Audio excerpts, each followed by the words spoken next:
Now we start example 3 of exercise chapter 8.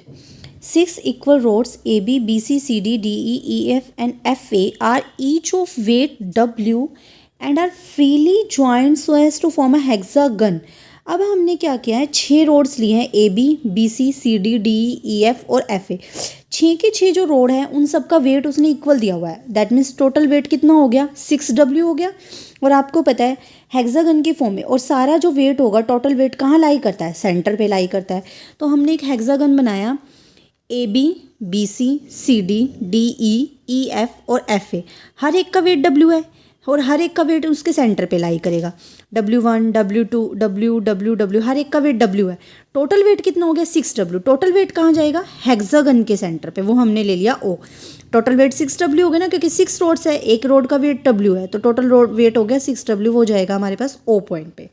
Now the road AB is fixed in a horizontal position. उसने कहा है जो AB road है ना उसको हमने हॉरिजॉन्टल पोजिशन में फिक्स किया हुआ है.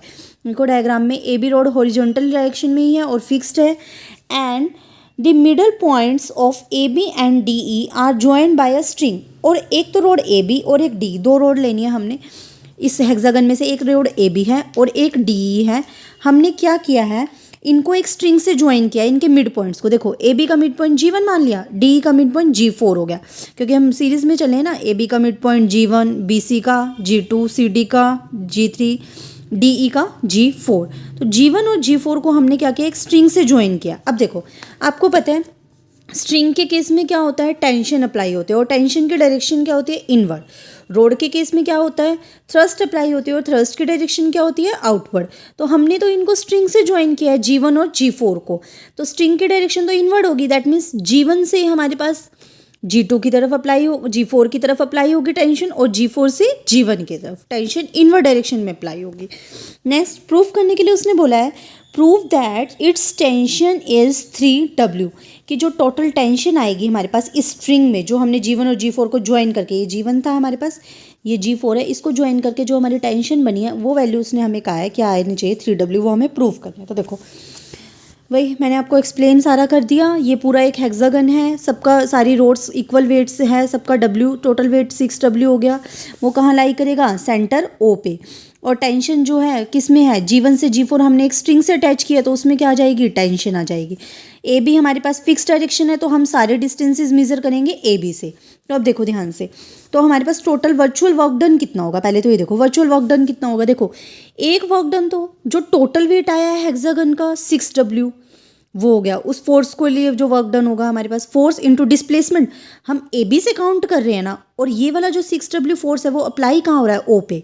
तो AB रोड से O तक का डिस्टेंस कितना है हमारा, OG1.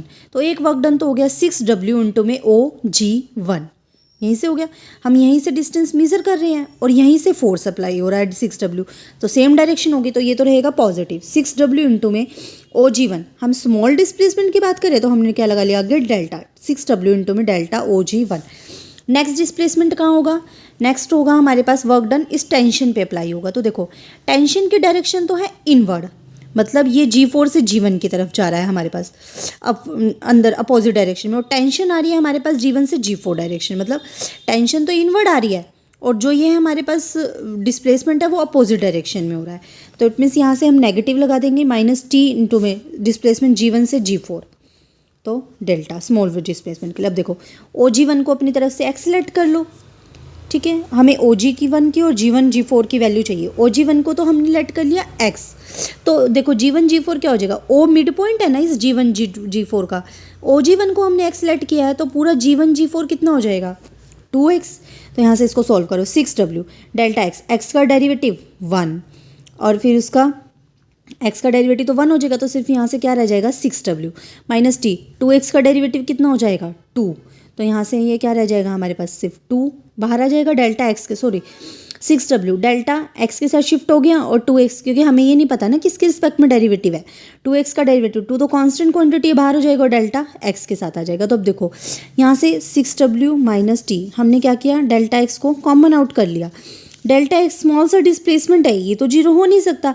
मैंने आपको बताया था आर्टिकल में, ये जीरो कब होगा, जब हमारे पास डिस्प्लेसमेंट और फोर्स परपेंडिकुलर डायरेक्शन में अप्लाई होंगे, तो ये तो हमारा जीरो हो नहीं सकता। That means 6w minus 2t को क्या होना पड़ेगा, ज़ीरो होना पड़ेगा। तो 6w minus 2t equal to zero का मतलब 6w is equal to twice of t। तो यहाँ से देखो t is equal to twice को अपॉन में ले जाओ तो ये हो जाएगा 3w। तो t की वैल्यू आ गई 3w, यही हमें प्रूव करना था, हैंस प्रूव्ड।